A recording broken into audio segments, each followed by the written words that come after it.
Welcome to I Love Myself Fix presents Coming Into Grace, a new podcast hosted by mother and son duo at Courtney's Fix and at Osh's Fix. Today we're joined by Jelani Smith. How are you today, Jelani Smith? I'm doing great. How are y'all doing? We're doing well. I'm doing very well. Where are you now?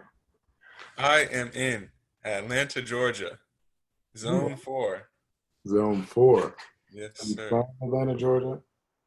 Born Excuse and me? raised? Are you from Atlanta, Georgia? Yes, I am. Yeah. Mm-hmm. Born and raised? Excuse me? Born and raised? Born and raised. Yes, born and raised. Wonderful. Are your parents from there? My mother is from Long Island, New York, and my father is from Darlington, South Carolina. Okay. Oh, Middle of nowhere. But it's nice. I didn't like it when I was a kid, but I think I like it a lot now. I like South Carolina. It's pretty. Mm-hmm. Wow. It is. And do you go to school? I go to school at Southern A&M University in Baton Rouge, Louisiana, and I study civil engineering. That's my major. Why did you choose that for your major? Well, I've always wanted to be an engineer. I don't like to say my dad brainwashed us, but he definitely conditioned us to want to, or us as in my siblings and I, to want to pursue a career in STEM. So that's definitely part of the reason. And then I chose environmental in 8th grade. I wanted to do environmental engineering. And that just pertains to the environment. So finding better ways to reduce pollution, lower your carbon footprint, things of that nature, however you can, in whatever it is you're building, whatever it pertains to, whatever type of infrastructure, whether it be housing, roads, anything. But my school, Southern, doesn't have environmental engineering, so I have to do civil and just have environmental as a subset. So all like my internships and stuff, I'm trying to have them deal mostly with environmental engineering. So I'm still on the path I want to That's how you be. take care of it. I see. Okay. Wow. How long have you been going to school there? 2 years. I'm a rising junior. Just crazy to say. Dang, I just no going back. There's no going back now. Amazing. That's amazing. You mean no going back, meaning no quitting Like, now? Yeah, no quit. Ooh, a big branch just fell. I heard it. Yeah, a tree actually hit my mom's. Well, it didn't hit the house. It hit the gutter because there was a bad storm. Did y'all get a bad storm over near y'all? What was that, like 2-3 days ago? I mean, It's been storming a lot this week. It was kind of, but I don't think it was as bad as where you Well, were. it was one giant tree, and it fell, and then it leaned on some other trees and made like 3 other trees fall. And if it didn't lean on those trees, it would have just went straight through the middle of my mom's house. Mm-hmm. Wow.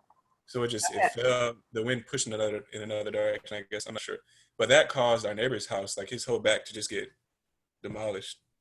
It sucks. Yeah, things happen. He said, yeah. What do you like to do in your spare time? Do you have any hobbies, recreational activities? I like to garden. Since I've been home, I've been gardening a lot. I've been experimenting, seeing what I can grow, what I can't grow. So that's my biggest hobby right now. We have some beets growing, some turnips, some cucumbers, some watermelon, some cantaloupe, a kidney bean plant, some mint. What else? We have Brussels sprouts. I think we have carrots. A leek, but the leek's dying. Lettuce, kale. Lettuce, thyme. I have to plant the thyme though. It's still in a little cup. There's something else. It'll come to me. But yeah. So I've been gardening. You're really gardening. Did you? Yeah. Originally though, I was really messy at first. It wasn't messy, but I guess I didn't take the work I had to do seriously. So I had the seeds, and I was just like, you know what? I'm just toss them all in an area around each other. So I threw some beets over here. I threw some of the Brussels sprout seeds over there, and I did that with everything. And then that didn't work out because there's trees that cover like the little plot we used to garden.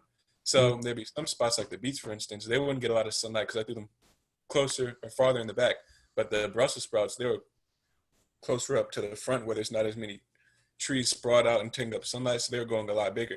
So I realized, I was like, we're not going to get a good harvest if I leave it like this. So I got some help from a family friend, giving me some advice on what to do. He came and looked, And then I like made these mounds at the front of the house, not the front, at the front of the area we're using to garden. And it's like, I forgot what he called it, but it's these mounds, and it just helps with the water sitting in the dirt more. So it just helps with absorption. So I made the mounds, and they're all at the front. There's three or two. I don't know. There's like three or four, and I moved all the plants that weren't getting enough light, and I put one on top, one at the back side, and then one in the front. So there's a lot more space as opposed to just putting one plant at top. Well, I'm utilizing more space, and this makes it easier to move as many more plants as I can. So now there's like a mound for melons, but I don't know how well that's gonna work. But there's a mound for melons, there's a mound for beets, and then the initial one I made, the first one, that just has everything all on it: lettuce, beets, one cucumber, all the other stuff. And yeah, I moved the plants.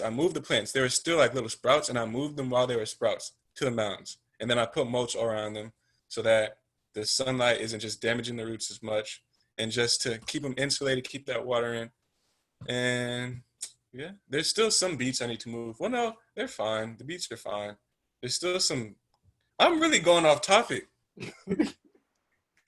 No, we love I it. did not realize. I was like, at first when you said gardening, I was like, oh. I was tempted to get out and show y'all too. Four things. But then you're like, no, like I'm Yeah. going, like No. lettuce, kale, thyme, like Yeah. beets, like. Yeah, it's a lot. We got a lot. Put a So lot of what part, what is the most fulfilling part to you of the gardening process? The focus. It's like a form of meditation, because it's like you're really diligently working. You're putting your mind to it. It's physical, so it's an exercise. And it's hot outside, so you don't really want to be out there, but you want to get the work done. It's gratifying. It's just good hard work, and it keeps you focused. Because quarantine, you're not doing much. You're at home most of the time, so if you're not doing anything beneficial, then it's easy to just ridicule yourself. Just make yourself feel guilty, like you're not doing anything with this time. You haven't gained anything. So it makes being at home worthwhile, I guess, besides seeing family, because there's something I get to look forward to. There's something I'm doing, something I'm working towards. But my only worry, I guess, is I probably won't be able to see all the vegetables and fruits coming, like be able to harvest them, because I'll be back at school by the time they're all really growing how they need to be. But I'm enjoying the journey. Like every day when I come home from work, it could be like early, it could be like 11 o'clock at night. I'll just stand outside for like 10 minutes and look at the garden, look at how it's growing, just observe. And 2 times, I saw like a giant snake, a giant water moccasin, just out Really? there. Where's the water? No, it's not there. It was just in smack dab in the center of the garden, just sitting there. Right, but I thought water moccasins had to be near there's a some. creek. Oh, the creek. Yeah. Oh, So yeah, it's not too far from my house, but it was too close to the house. Well, the creek isn't too far, but the snake was too close. Like there's no water that you could have accessed in like 50. The tree was Look, too far, but the snake too close. That's There was another time. I'll send y'all a picture, but oh my goodness, it was a giant snake. It was like 3 feet tall. And it was like this thick, and it was right against the side of the house. And I'm like, okay. I was just recording. I was like, oh, it's a giant snake. So I'm recording. I'm like, ha ha ha, fun. Let me not get too close. But the snake is scared. There's a big old human just screaming at it. He's like, I don't know what to do. So he starts crawling more against the house. And we have the dryer vent. The dryer vent didn't have like something to stop animals from crawling inside.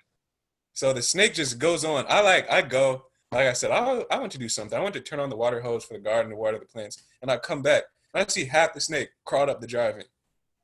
So I'm just like, so you guys had to pull him out? no. I called my mom. I called my dad. I was like, I don't know what to do with this snake in the dryer. But it wasn't in the dryer, thankfully. It was like, it was blocked off from like this thing that it couldn't get directly in the dryer, but it was in the house. It was in the dryer vent. It was in like those aluminum cylindrical tubes. It was decided I wiggled it, and it was heavy. It was something in there. So I turned on the dryer to scare it more, I guess.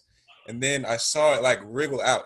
And then I touched the dryer vent again, and it was light. So I knew it was there. And then I saw it crawl back out the house, and it just went deeper in the woods. So I was like, okay, Was grateful. yeah. He was I grateful don't know. that the ordeal was over. Yeah, and see, I was trying to keep the state of unrest to a low, so I only told my mom and my dad. Because if I told Ayana, she would freak out. Quaker was trying to tell me to kill it. I'm not touching that snake. Hmm. Those are my siblings, by the way. Right. Thank you. Thank you for that. Thank you for Thank you for that. Yeah. What for you has been the most difficult time over the last 3 months? Um, I guess just adjusting back to the family dynamic.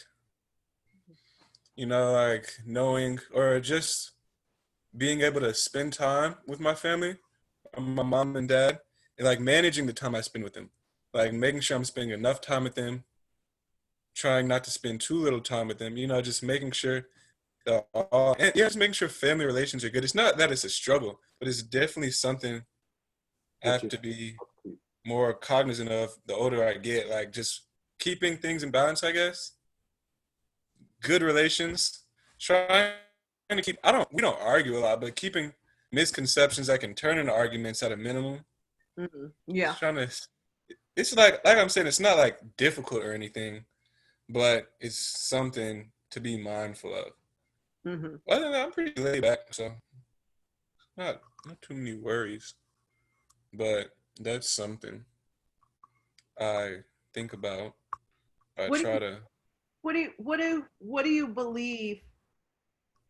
What do you believe out of the different skill sets that you learned, especially living in India and going to school at Mary Piri, that you think has been the greatest asset during this time period, during the shelter in place and with the, I haven't come up with my perfect term yet. It's Hmm. rather racial unrest. We'll call it the protests. To me, my word for it, I think my new word's going to be for the greater awakening. That's what I'm going to call it, because I don't know what else to call it, Hmm.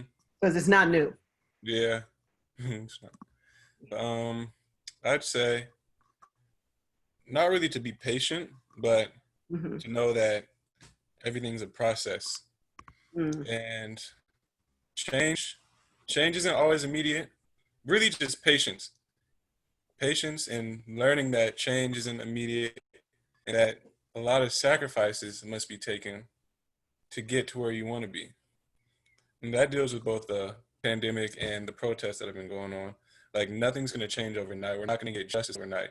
And we're not going to be able to go back outside and live how we want to overnight or ever again. Maybe things won't be, everyone's saying nothing will be the same. Just being patient, knowing what you can do, how you can be beneficial and help those around you, help the state of things improve. So knowing your place, understanding that there are things you can do, and understanding when to step back and know, like, maybe I shouldn't go here, maybe I shouldn't do this, you know, just patience, being able to sit back and reflect. Was that a core element or tenet?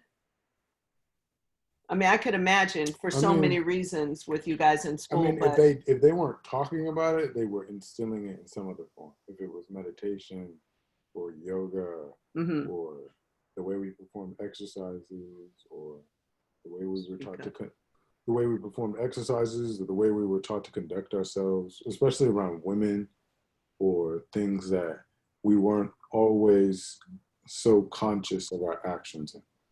And so I think that was a large part of what they taught us at school. Mhm. Would you agree, Jelani? Yeah, I definitely do agree, especially with the dealing with the girls and the women part. They taught us a lot about that. Very interesting. They taught us a lot about that very interestingly.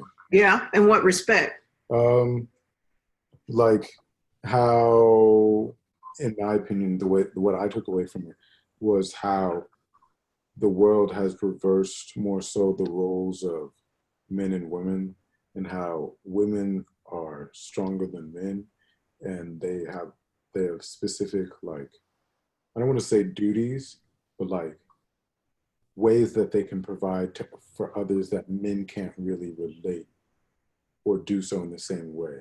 Like a woman or a mother is typically a nurturer. She has a better capacity to understand and empathize with people, whereas a man is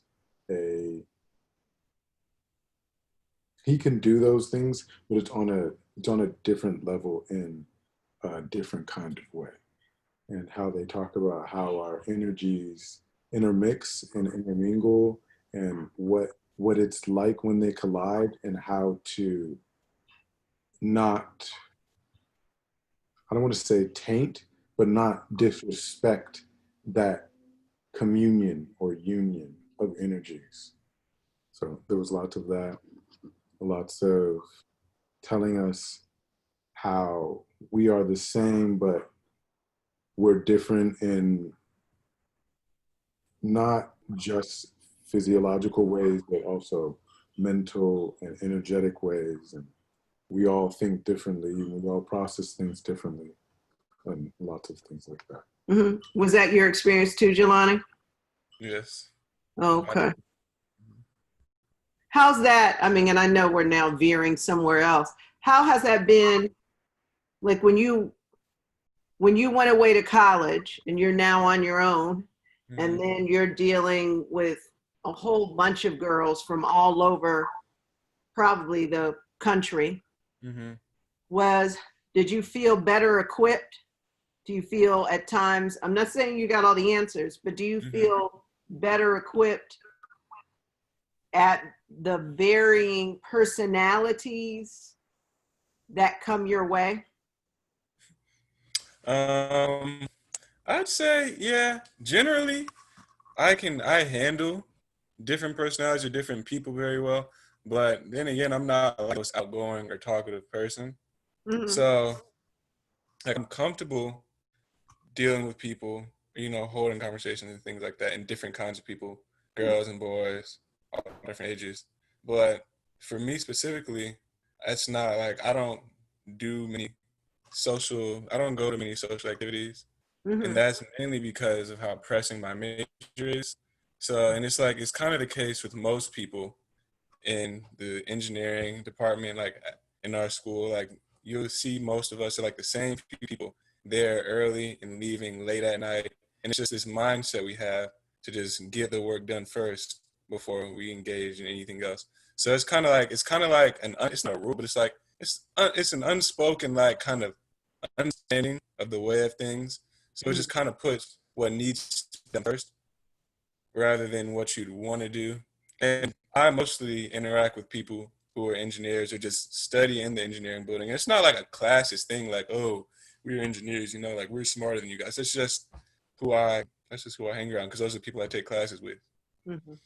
So it's not hard for me, but I don't really go out of my way to interact with different kinds of people as much as I'd like to, I guess, as much as I should.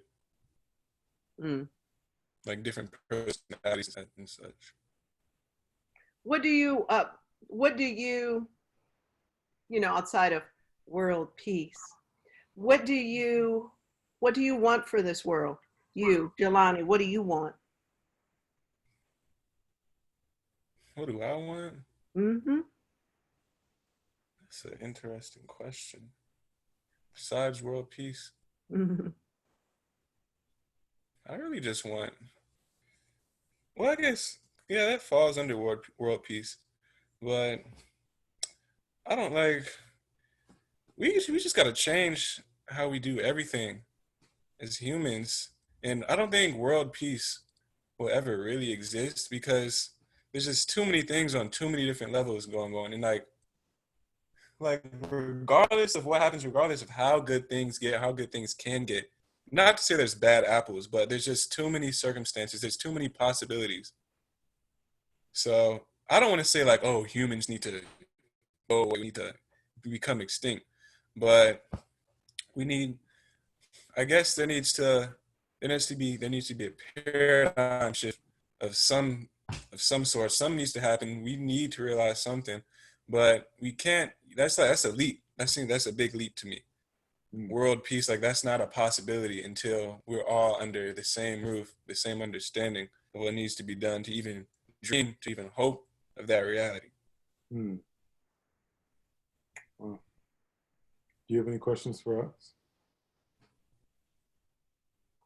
No, not yet. Okay. So from engineering, what do you want to create? I know you said environmental, but like if Mhm. you could hold up your magic wand and go zippity zippity zap. Sustainable housing, smart houses, sustainable houses. Mm. And that isn't, I'm thinking more so like working with underprivileged people, people in third world countries starting off. So, just something, not like a little hut, but a house, a home that you can live in that has all your necessities, but it just doesn't have a big impact on the environment negatively. So like, say like mine, for instance, I have this window behind me, but whatever house I'm talking about, whatever house I like to design, I like to have more natural light be the main source of light if possible. And all other resources if you can, if you're willing and able to produce them for yourself. So say this is just an example. Say you had like a turbine or something. That turbine could be human powered and it wouldn't necessarily need to require a large amount of human effort like work. But you could do like maybe, I don't know, like turn it a few times. This is just an example. If you turn it a few times, it'll create enough energy for like 30 minutes, whatever activity you needed to do. What if you needed to start the stove? Then you you turn the lever for 5 minutes or something like that. So have everything work in tandem. Everything that you need is completely self-sufficient. It's in that home. So I'm not exactly sure how I can go about it yet. I need to take more advice pertaining to what I need to do, like Mhm. steel design and all that, structural analysis. But I have some ideas already, but I want to really work with sustainable infrastructure, sustainable infrastructure. That's what I want to do.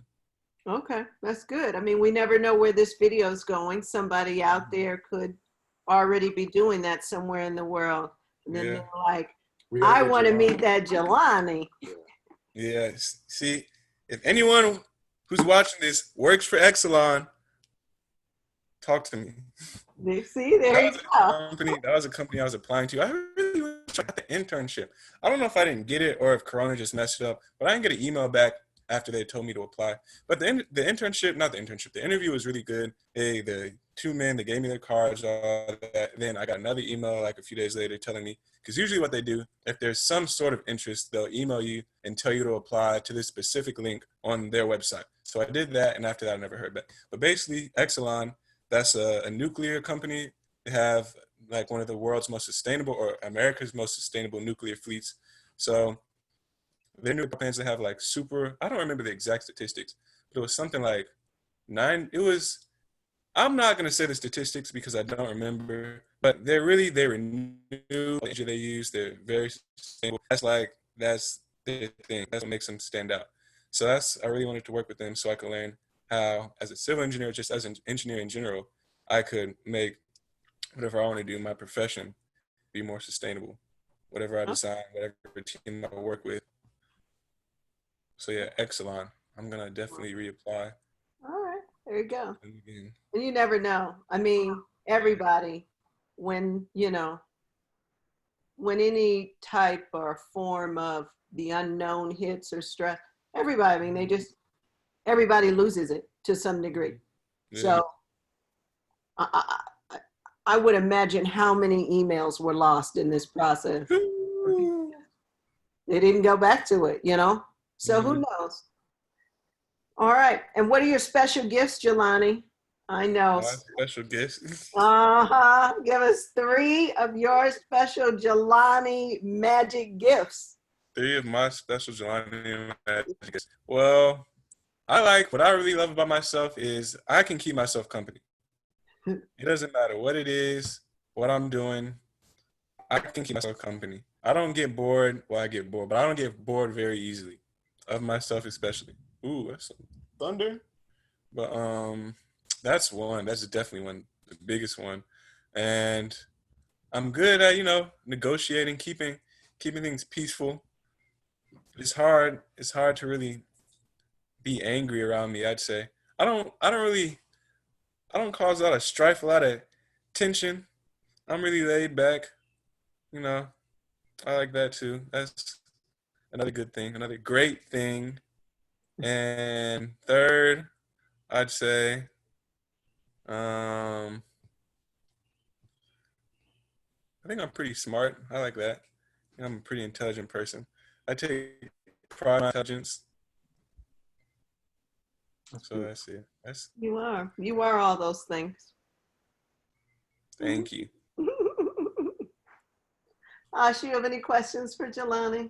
No, no, I don't. I Not anymore. sure, I sure love you. You know, I was thinking about the first time when I was looking at your face right now. I was thinking about the first time I met you, which was, it was in India, right? No, or was it No, on the It plane? was at the airport. It was at the airport, wasn't it? Airport. Yeah, Yeah. right before the plane. Okay, it was on the airport, but then even then, like you wouldn't make eye contact, like you were like this, like you just you would always like move the other way. And then I think the next time when I came to school to visit you guys, I remember you were far on the other side of the field. And then you waved, and then even when you got closer, you were like this. And so then I was like, I'm gonna see how long. And then it took like another week. And then next thing I know, you'd look right at me and then you'd smile and you're like, hi, Miss Courtney. And I was like, yes, I won. He did the same thing with mine. He didn't talk to her for an entire year. Well, There that's was- not true. If Shemaim said something to him, Yeah, he would respond, uh, and then he go back to what he then was you doing. left. All And right. then he I still do that to a lot of people. yeah, Yeah. yeah, that's very much Jelani's. I Like, guess I will not talk to you unless you talk. that's really wonderful. Yeah, he's like, I'm fine. I'm self-contained and I'm entertaining myself and I don't need to entertain you. Nope, So, that's really wonderful. all right, You know what's Jelani. crazy though about that airport is, sorry, but Akeem was there. Akeem went to MPA. Me and you, we went to MPA. We were going, and Olaji was there. And Olaji goes to MPA now. And we didn't even, he was like in 8th, 7th grade then. And now he's at MPA, and all four of us, That's black great. men, Yeah. We have to get more international. to go. Yeah, We have to get more to go. in the Punjab. All right, so Jelani, if you would lean into the camera with your biggest smile and say, I love myself. I love myself. I love you so much. We love you too, Jelani. I love y'all too. All right, I love myself. I love myself too. Oh my gosh. I was just about to say, have y'all What? reached out to Akeem to do a podcast with him maybe? No, we We will. do, I'll check for them sure. out. All right. Let me wrap this up. Everybody, thank you so much for watching this episode. Thank you again, Jelani Smith, You're welcome. for watching Coming Into Grace, presented by Love Myself Fix, knowing who we are, loving us for it. See you next time.